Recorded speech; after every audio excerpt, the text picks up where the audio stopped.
Dans ce cours, nous allons voir la conclusion qui est la dernière étape du processus de vente.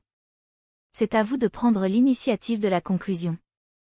Pour savoir quand aborder la conclusion avec votre client, utilisez votre sens de l'observation pour détecter les voyants qui annoncent la conclusion. Si vous l'abordez trop tôt, votre client ne sera pas totalement convaincu de votre proposition et perdra confiance en vous.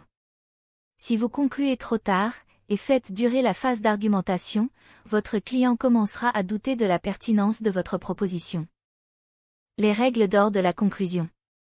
Savoir écouter. Pour détecter les feux verts émis par votre client. Certains peuvent être évidents et d'autres plus subtils par des questions de détails supplémentaires sur votre offre. Quels sont les horaires d'ouverture du château de Villandry? Comment nous rendons-nous au restaurant italien? Savoir observer. Pour identifier les messages transmis par votre client qui transmettent son intérêt et son accord.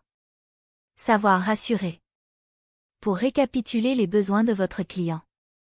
Savoir oser.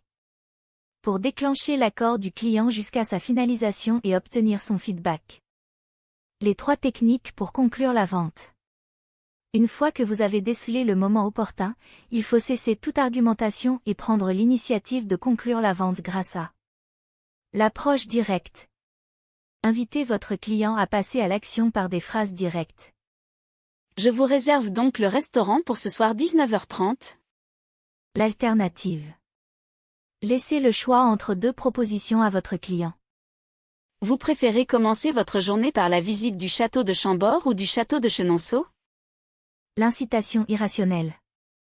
Jouez sur la corde sensible en projetant votre client dans un avenir proche. Vous verrez, en visitant le zoo de Beauval, vous allez repartir avec des souvenirs à vie avec vos enfants. Created using Powtoon.